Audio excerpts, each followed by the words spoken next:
So next time you go to an airport and you're able to get your boarding pass and do anything without a person, think of little old Jay. It came out of the ashes of failure. Most things start from solving a problem. Entrepreneurs do not sell things, they solve things. Welcome to Raw and Real Entrepreneurship, the show that dares to bring no-nonsense insight to those who have the courage to start, grow, and scale a business. I'm your host, Susan Sly. Well, hey, everyone. I hope you're having an amazing day wherever you are in the world. And I have a question for you. Have you ever wondered if it's possible for someone who is so unlikely to succeed, someone who perhaps has had everything thrown against them? In fact, the odds are stacked against them to go on to not only achieve some degree of success, but to become a self-made millionaire? Well, my guest today is a best-selling author. He is the person who globally is known as someone who teaches disruption, is an expert on disruption. And on top of that, his newest book was inspired by taking 12 fundamental steps and helping someone, an immigrant who was not very likely to go on to achieve great results, become a self-made millionaire. And he is a dynamic entrepreneur, an intrapreneur who's widely recognized as one of the world's leading experts on disruption and innovation. He's described by Wired magazine as having the coolest job in the industry, and I will second that. I'm a bit of a fangirl. He raises hundreds of millions of dollars for startups, advises Fortune 500 firms, transforms entire industries, revamps government institutions, and for 3 decades continues to be at the forefront of global trends. And so, Jay Samit, thank you so much for being on Raw and Real Entrepreneurship. Pleasure to be here. So Jay, I want to jump right in with the story. Just before we went into recording the show, you were telling me that in your previous book, Disrupt You, which is an industry standard, especially for those of us in the startup community, that you received an interesting piece of correspondence. Could you share that story? Yeah, so I've been a CEO. I've had hundreds of thousands of employees. I've sat in an empty room. When you're a CEO of a public company, your inbox is filled with, I hate you, I hate your company, we're suing you. Problems make it up to the C-suite. Not a lot of fun. But when you write a book that helps people achieve their goals, you get these amazing, I call them love letters. I wake up every day to an email from somewhere that I can't understand how they found the book.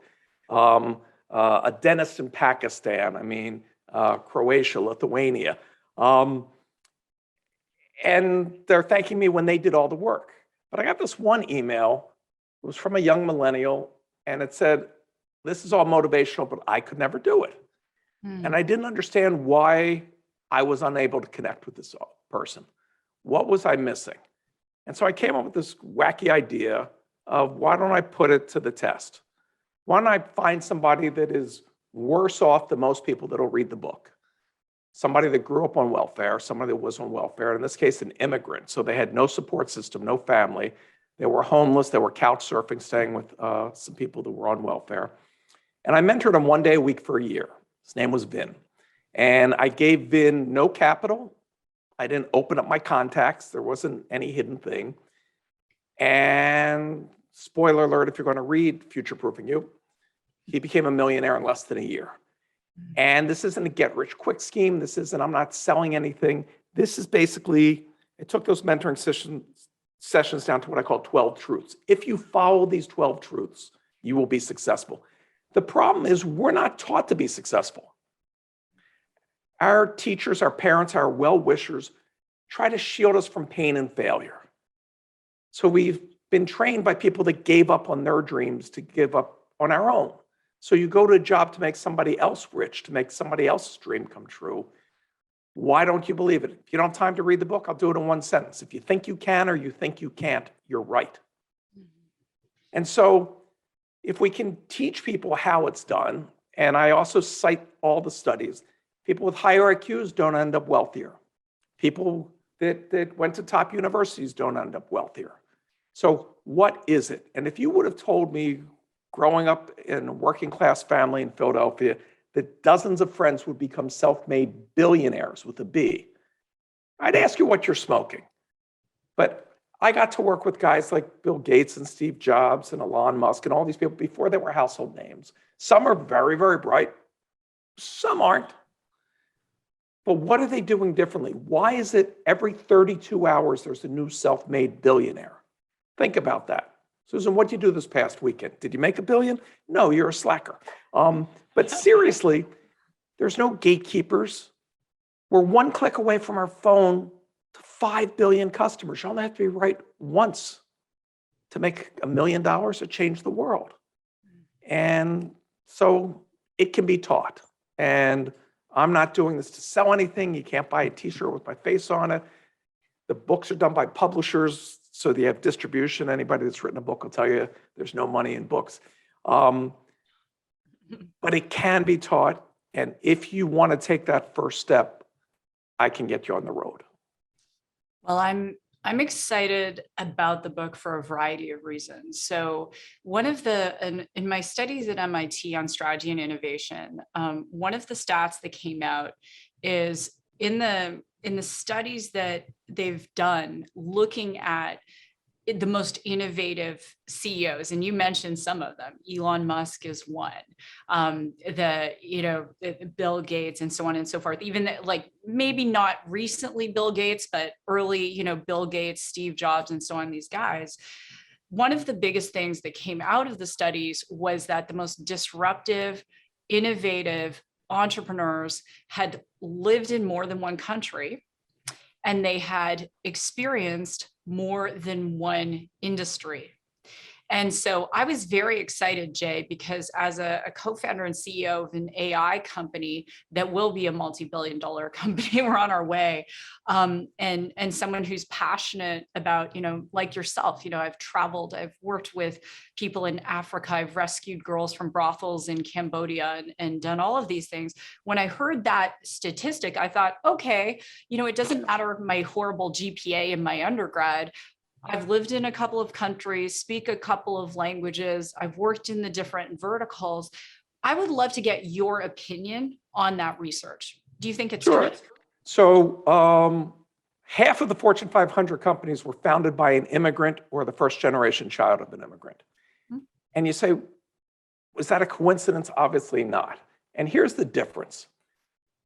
Somebody that can change that voice in their head that says, I can't, or this is my lot in life. An immigrant has decided to leave it all behind and take an improbable risk. This country was created by immigrants and then settled by settlers. So why settle when you can boldly go forth? So those values of not being afraid. So when you see an immigrant sweeping up in a store or doing a menial job, that's not their identity. In their mind, that is a stepping stone in a path. And so there was an immigrant to this country who wanted to start a business on his own, but didn't know whether or not he could afford it. So he made a bet with himself. Could he live 1 month on $30? So a lot of top ramen and bulk bags of oranges. And Elon Musk lived a month off of $30. And that convinced him that he and his brother could start their first business. So they didn't have an apartment. They rented an office. They had one computer. The website was up during the day. At night, they coded on it. They slept on the floor. They went to the Y to shower. And that eventually became what you know as PayPal. And yet when Elon sold that for gazillions, he was a billionaire. He wasn't done. He was on a quest. It wasn't about money. It was about solving other problems. So he took all his money and he started Solar City. He started SpaceX. And he bought Tesla, took over Tesla. And when I say spent all his money, he had to borrow, after cashing out a multi-billion-dollar exit, he had to borrow money from friends to pay rent. So fast forward today, when I wrote my first book, he was worth about $2 billion. He's now worth about $300 billion in 5-year difference. And he basically sleeps most nights in a trailer in the parking lot. He is driven by something greater. And one of the 12 truths is having that passion, having something greater than yourself that you're solving for, because that'll get you over the challenges. You will fail. failing is part of the process. Think of a baby. They don't stand up one day and go, today I shall walk across the room. They get up and they fall, they get up and they fall, and eventually they figure it out. When you play video games, you hit that impenetrable wall. You can't get past it, and you eventually figure out how to get past it, and guess what? There's a new obstacle. That's what your career is about. I worked with two guys in the beginning of my career, and they had a brilliant idea. What if we hooked up traffic lights to computers to reduce traffic? Synchronize them. It's called trafo data. Genius. City planners had no idea what this was. Nobody bought it. So Bill Gates and Paul Allen's first company went bust. Their second company was Microsoft. Henry Ford's first company went bust. Walt Disney's first company went bust. I can go on and on. But when you fail, you don't end up where you start. You either earn or you learn, but either way, you're propelling forward. And so that's the process. And once you realize there's no shame in failing, there's shame in not trying. If you want to get proof of this, visit somebody with white hair. Visit your grandparents, go to an old age home, and ask people their biggest regrets in life. And it'll never be what they failed at. It'll be what they failed to try. So today, you're going and trading a day of your life for a job that pays you enough to show up but not enough to care, doesn't let you live the way that you want to. And I'm telling you, that'll turn into a week, a month, a year, a career, a life. You will have given away the most precious thing you have, your life on this planet. For what? There has to be something better. And why not show people how to make that happen? You said so much, Jay, and I love that you talked about failure. So I was reading some statistics for a paper that I'm writing, and it's the 61% of Americans say, I want to start a business. 92% of those 61 never do. You mentioned Elon, you mentioned Bill Gates. Honda was another one I was referencing in this paper. He failed in his first business. He tried to sell car parts to Toyota and they rejected him. I mean, there's so many people, even J.K. Rowling, Harry Potter rejected by 12 publishers. The Harry Potter company is worth 25 billion. Let me ask you this question because you've worked with the top innovators in the world. Why is it they're willing to keep going after their first failure? Oh, it's real easy. The only person that can stop you is you. And once you realize that, you're unstoppable. Everything you own, your favorite book, record, movie, clothes, purse, shoes, were created by somebody who was stubborn. Somebody that wouldn't stop. And I wasn't the most introspective person. That comes with age. And when I turned in my first book, the editor at the publisher said, boy, you're really resilient. And I didn't think of myself as that. It's what choice do you have? For me, I had two sons when I was young. I wanted them to have a better life. I bought into society's thing, go to a good university, get good grades, and live happily ever after. Well, I graduated during a recession. There's no jobs. There's nobody ever asked what your GPA was. Irrelevant, no one cared. Yeah. Everything that I was taught that was supposed to be important suddenly vanished, and I had mouths to feed. So I didn't set out to be an entrepreneur.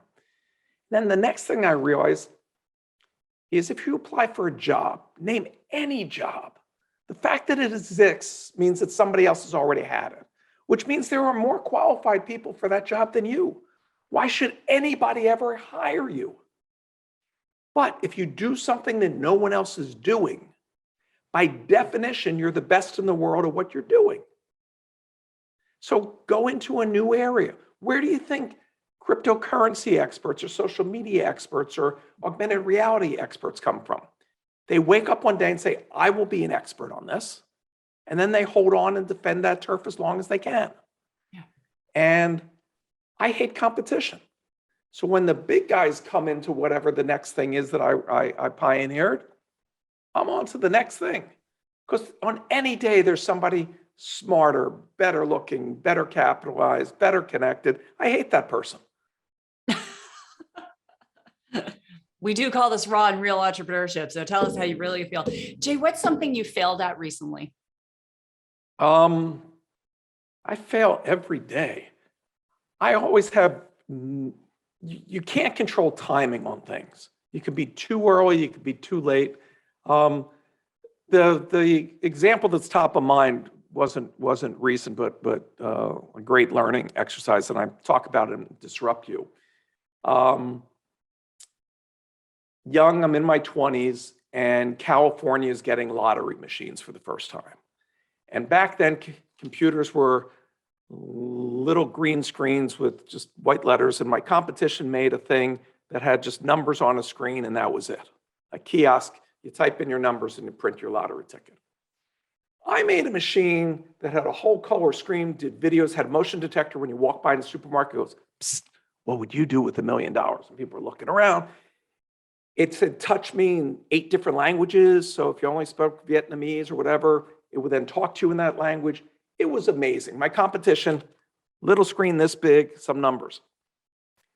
I didn't know about fundraising. I didn't know about anything about business. I ran my whole business off my credit cards. I was maxed out. Everything I had was into this prototype. I'm at the meeting and the other guy wins. Later, I would find out that the FBI had a secret camera in a hotel room and videoed one of the guys on the state committee getting a suitcase from my competition for $50,000, but that didn't get them to overturn anything. And I wouldn't find that out for another year, that Senator Robbins would go to prison over that. So here I am, I'm flying back from Sacramento to LA. I'm broke. I thought it was a sure thing. I thought I was a genius. I thought everything was going to go my way. I don't have enough money to make it home from LAX. Well, back then they used to have a little old lady that sat at a desk that told you how to take the buses. There's no public transportation. Couldn't afford a cab. It wasn't Uber. And I get back late at night. I am really depressed. And the little old ladies have gone home. There's nobody to tell you how to do anything. And then it dawned on me. Those people only sit at those desks for a few hours a day. They only speak one language. There's 15 billion people coming to LAX each year. They speak every language known to man. They need a kiosk. So next time you go to an airport and you're able to get your boarding pass and do anything without a person, think of little old Jay. It came out of the ashes of failure. Most things start from solving a problem. Entrepreneurs do not sell things, they solve things. Solve something for 5 people, you have friends. Solve for 1 million, you're wealthy. Solve for 1 billion, you change the world. And that's what it comes down to. If you have problems in your life, you're halfway there. You're not that unique. Other people have the same problems. Figure out a problem that enough people have, solve it with something. You don't have to invent the new technology. You don't have to be an engineer. You only need 2 things to succeed in life. Insight, which I teach you in both my books, and perseverance, which you either cultivate or you flounder. But everything else can be hired. Everybody hearing this podcast has written at least as much computer code as Steve Jobs, which is zippity-doo-dah. Okay? I love that you mentioned that. Wozniak was probably the biggest genius of computers at that moment. But he would not have been able to make $5.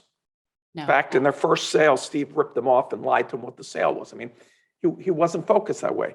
But Steve could hustle, and you can hire the skill sets that you don't have. Most people would rather just have a job.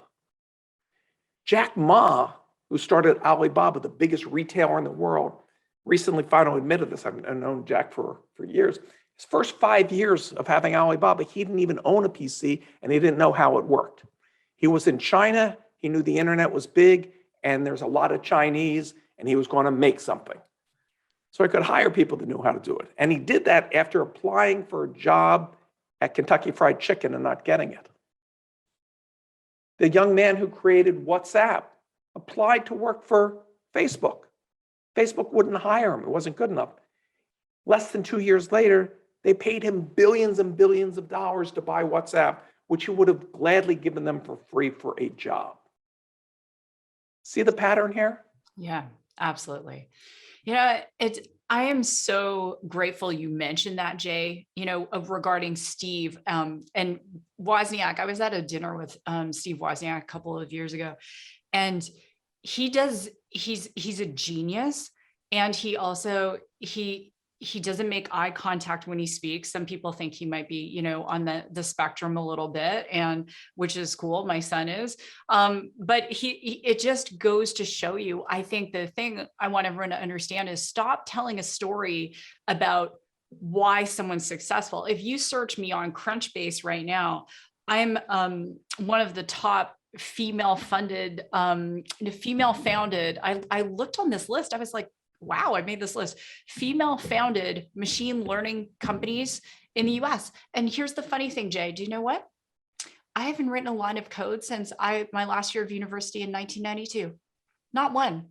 And I have engineers that code in 13 languages. I couldn't write one line of Python coding, but it doesn't matter. And I love that you're saying this, because when people read your book and they go through these 12 steps, and everything I've researched about you, every guest that comes on the show, and I've had friends on the show who are, billionaires, people that I do a ton of research, and everything you're talking about is common sense. But the bottom line is common sense isn't common practice.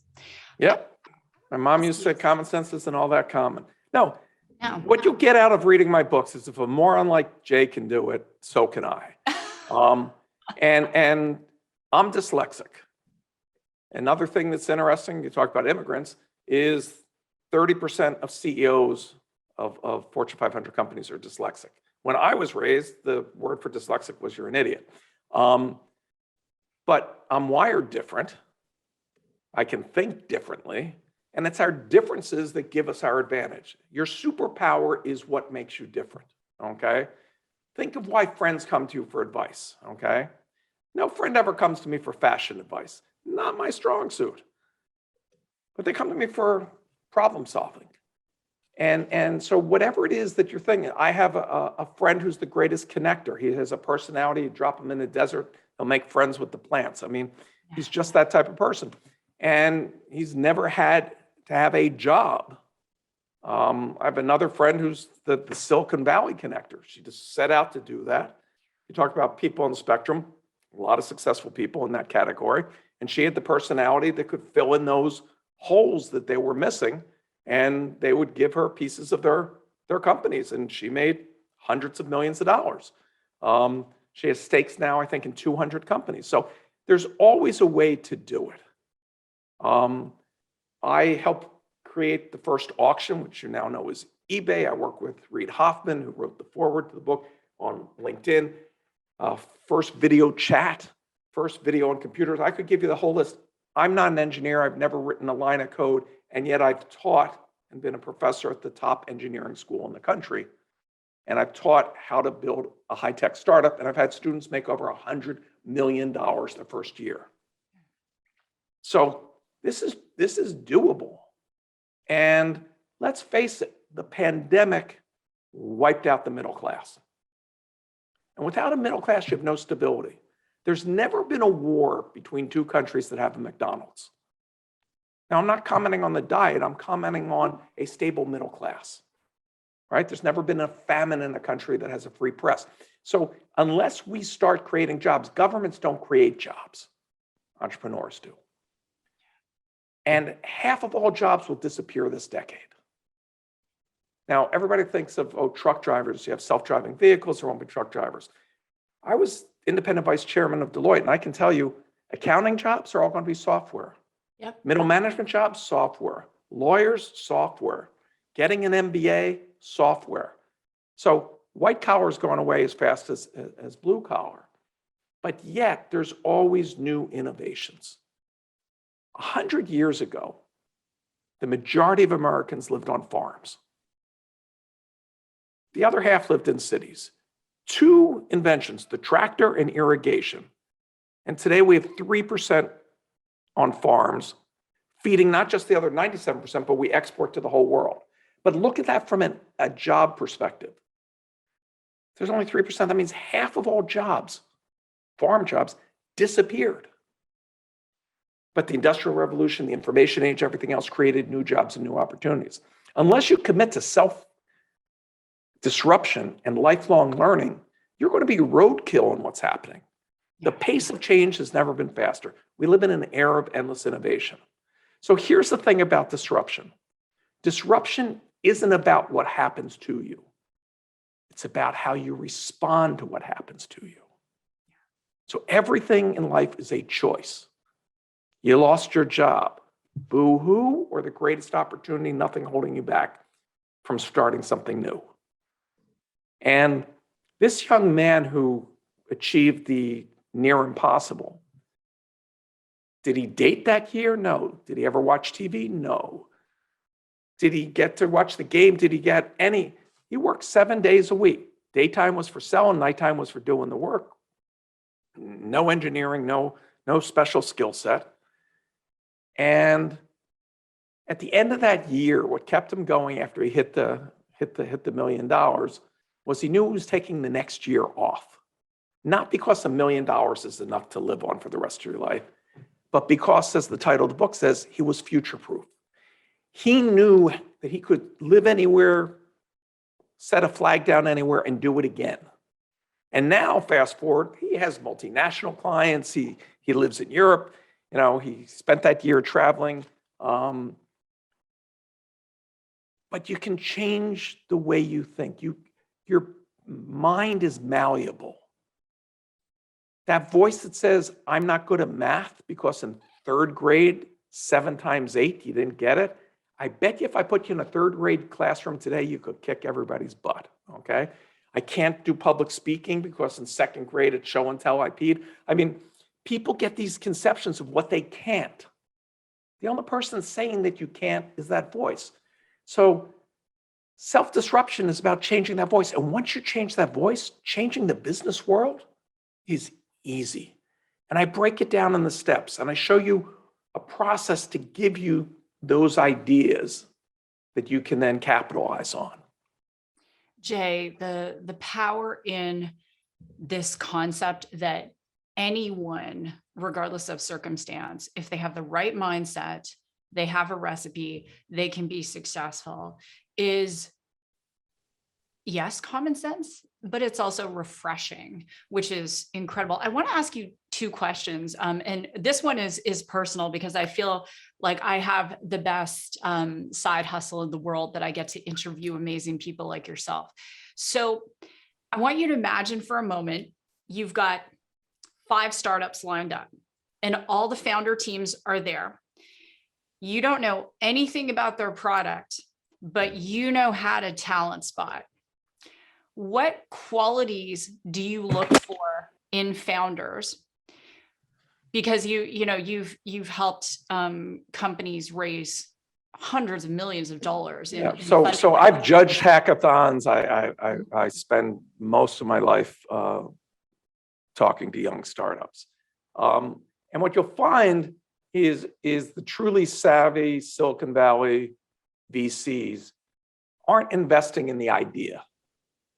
Because I'll tell you something, and people are shocked when I have big audiences or whatever. And I said, rare opportunity to get free advice on your startup if you're brave enough to talk. But I warn people, I'm going to tell you your idea sucks. Because almost all ideas suck. It's not till you get into the weeds past the initial idea and pivot that you really figure it out. So what you're looking for is that personality that is open to being challenged. More entrepreneurs are ruined by compliments than grown through criticism. So are they open to being critiqued? Can they take a challenge? Can they put on, are they so fixed that they're right? I mean, when I was 20, I knew everything in the world. It took me a whole lifetime to realize I'm a moron. But if I knew everything I knew about business now, when I was 20, I would have known not to start my business, which turned out to be very successful. So naivete is a suit of armor. So it's that personality. The other thing is, I want to know the background of the team. Because if they're all engineers, or they all went to the same school, or they're all made up of the same ethnicity, you're missing out. You mentioned about people that travel. What's really interesting is when you go to somewhere else, you suddenly realize the whole world doesn't operate the way you do. What you thought is the only way or the right way is a way. And it is the intersection of cultures where innovation happens. So if you look at the major cities that were on the Silk Road, somebody was going through there bringing spices and silk, but somebody said, hey, everybody's going to be over there. I make chairs. I'll set up my chairs over there. Those were Arab markets in towns of Damascus and Cairo, and all those places still exist because that's where commerce came from. It isn't that you have to sit there in an empty room like Doc Brown and create the flux capacitor while you're on the toilet. It's not this whole thought. It's just taking something that somebody uses over here and using it somewhere else. It is that simple. And that somewhere else doesn't have to be geography. You talk about different fields of study. Something that they do in this arena, do over there. 2,000 years ago, the Greeks were getting carpal tunnel syndrome from squeezing olives to make olive oil. So somebody made an olive press. You put the olives in, you squish them down. People weren't the age of innovation 2,000 years ago. It took 1,500 years for somebody to say, if we make a big olive press, we can put grapes in there and not have to stomp on grapes. So in the year 1500 in Germany, everybody bought grape presses. They made more Riesling wine than is made today, and their population was this big. Every vintner went bankrupt. So a guy named Gutenberg's looking out his window and he sees all these used presses that you can get for nothing. If I put my type in there, that's a good idea. He didn't sit there and design a press from scratch. And so much of what we see is just doing those little things. Two guys were in traffic in Israel, okay? Tel Aviv has traffic. I'm from LA. I got you beat, okay? And it dawned on them, the phone company knows where my phone is. Simple premise. So if they tell me to go left and the other car to go right, you can get rid of traffic. That was the basis of Waze. Yeah. Without a penny in revenue, they sold for billions. Only a year. It is solving a problem. And you don't have to know all the pieces because you can hire those people to do the parts that you can't figure out. Yeah. I just took half a page of notes, so thank you for that. I invest in startups, and one of the things I look for, as you said, is I really look for someone who's failed at least once. The question, they learn their lesson on somebody else's budget.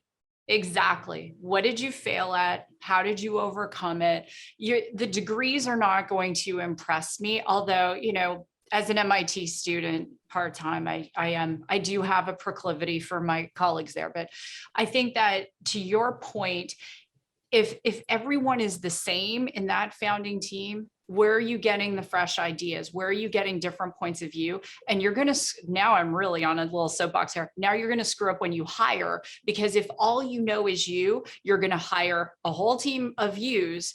And we've seen it in Silicon Valley startups. We've seen that fail time and time and time and time again. That diversity of thought is so important.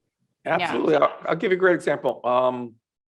A startup that I'm very involved in was created by an engineer who worked for me 20 years ago, who grew up on a farm in Kansas, father a farmer, grandfather, probably back a million generations. But he went to the big city as an engineer. But when he went back to the farm, he's like, who came up with this idea that the best way to grow food is to slather it in poison? I mean, when you say it that way, it's insane what we do. Yeah. There has to be a better way. Make a long story short, he made little robots, swarm of them, that go out in the field and clip the weeds. So now everything's organic.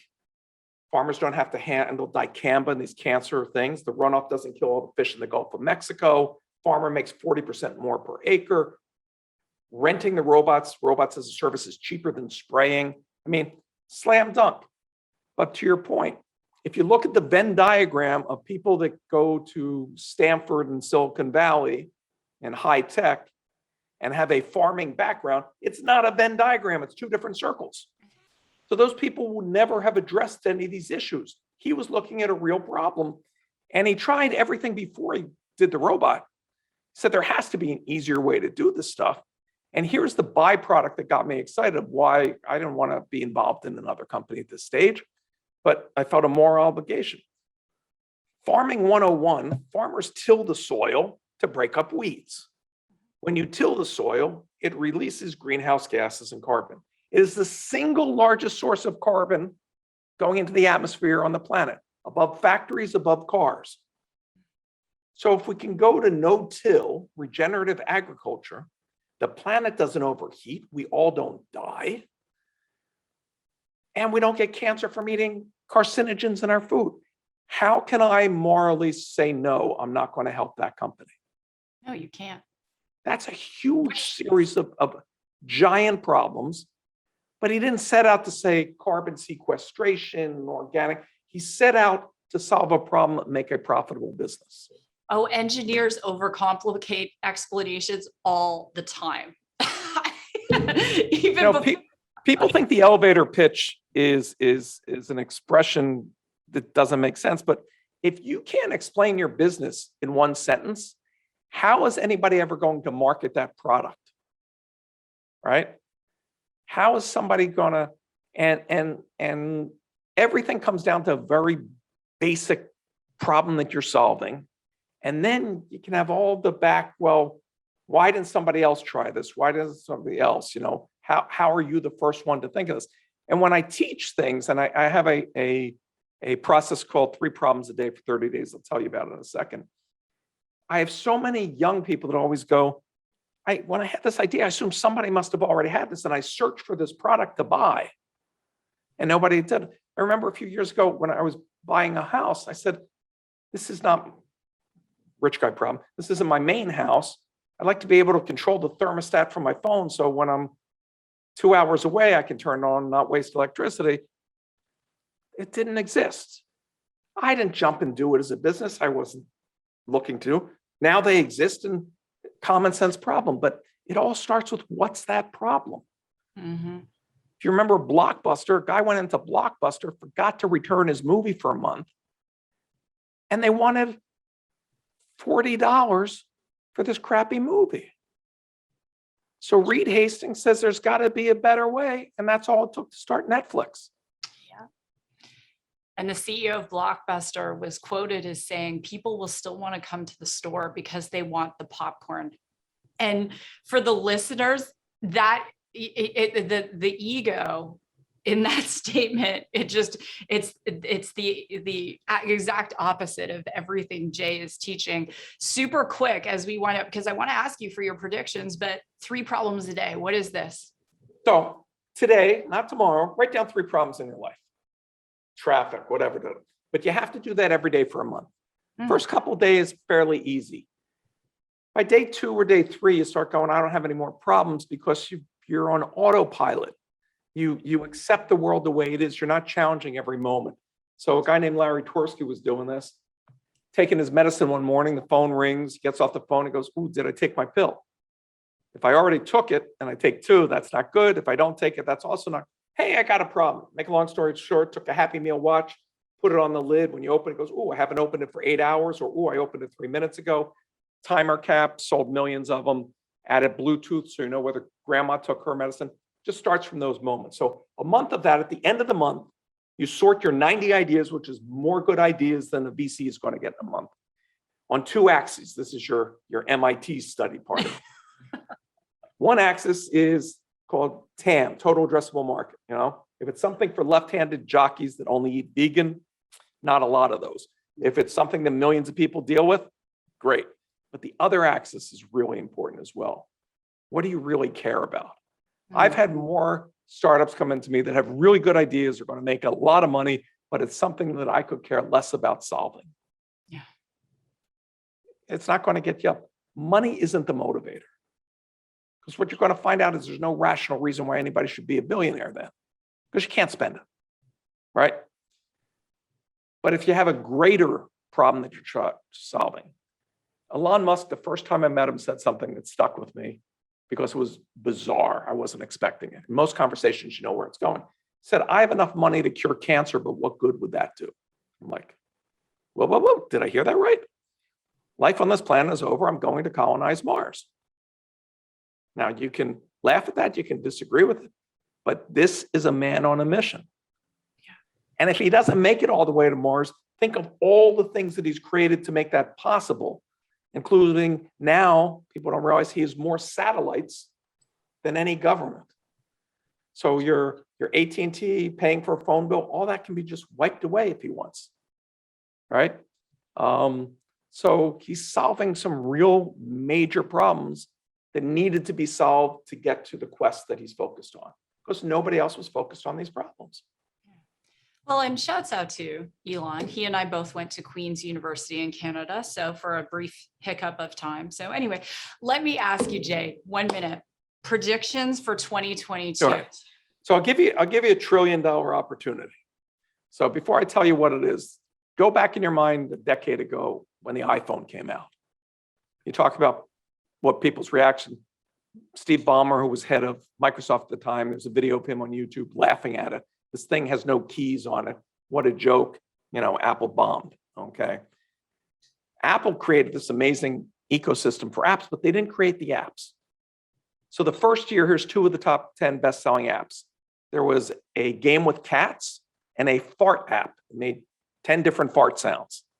There was no Robinhood, there was no Uber, there was no, all these billion-dollar companies that would come along. Now, the reason I mention that is starting this year and extremely in mass in 2023, AR glasses. We're all going to have heads-up displays that give an overlay to our world.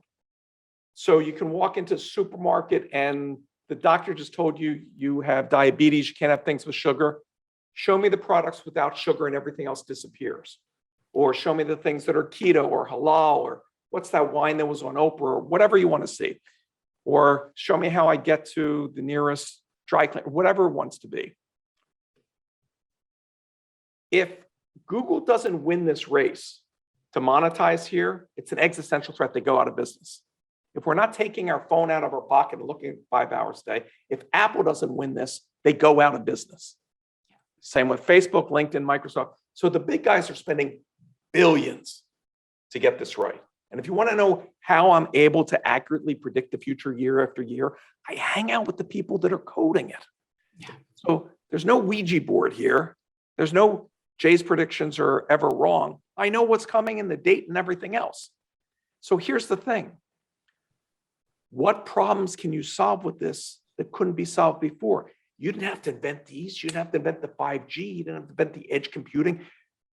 All the heavy, it's like somebody built the railroad tracks, gave you a free train car, and all you have to do is say, your seats are cushy and the other seats are wood. People will pay to be on the cushy seat. So this is $1 trillion opportunity. That's probably the biggest wide open opportunity where anybody could jump into it. And I've watched this happen again and again. When the internet came along, how many stores didn't jump on to make an internet store? And I remember when it made front page news that the Gap.com sold more than any location. And everyone's like, wow, that's amazing. Like, let's see, 5 billion people could click and go to that store. How many people are going to the store, at the mall?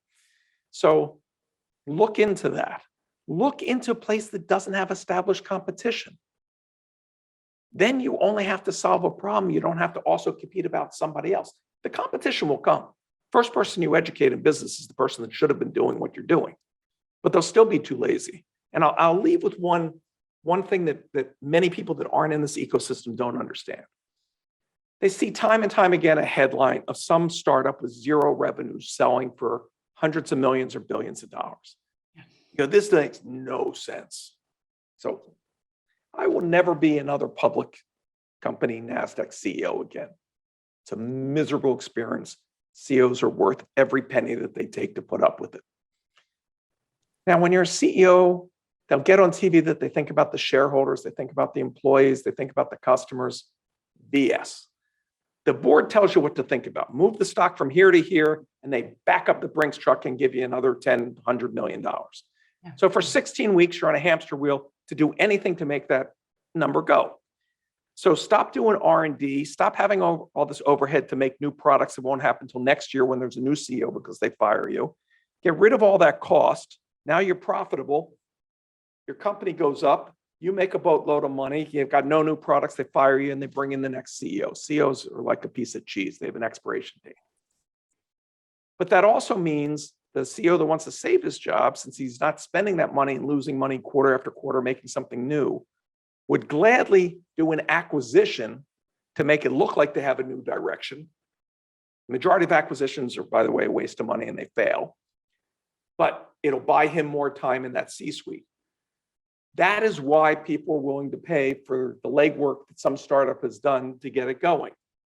So I can give you a list of companies in the ag business that should be having robotic divisions, but don't. It is much easier for them to write a check one day for $1 billion and buy Greenfield Robotics and then put their name on it and go with it. Google, unlimited resources, owned the desktop, was asleep and didn't see the phone coming in a smartphone that we talked about. Had they not bought Android, there'd be no Google today. So what was that worth to buy? Yeah. This is the way that you do it. And when you start a business, I apologize for that, you should target who's your likely acquirer, because that'll help you make decisions of which way to grow your business. What's of value to them? Even if they don't know you exist today, they will. I came up with I was CEO of a startup with an ad platform.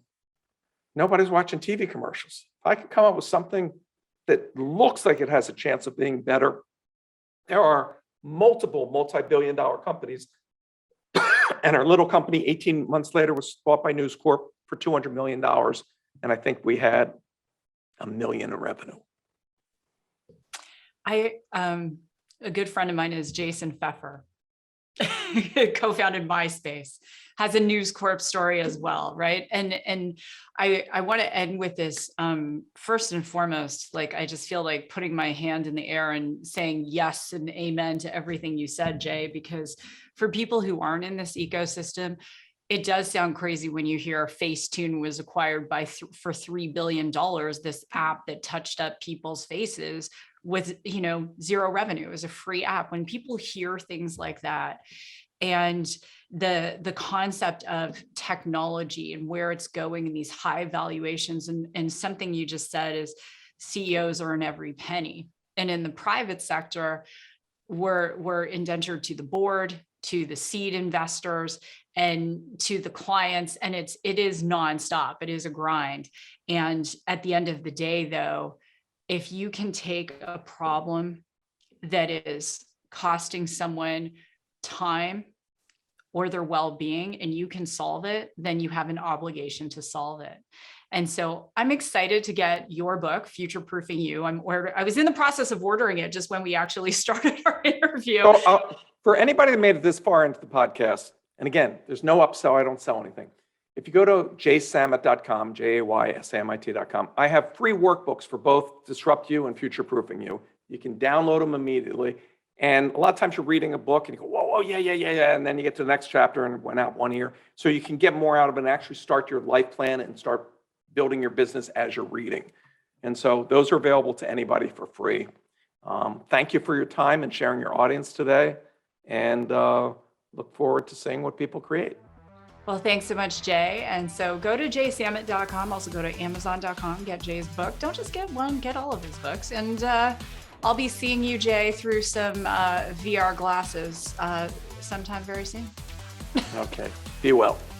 All right, thanks, Jay. And for all of you, thanks so much for being here. If this episode has helped you, which I know it has, go ahead, Jay and I would love a 5-star review, and share this episode on social, and go ahead, tag myself and tag Jay.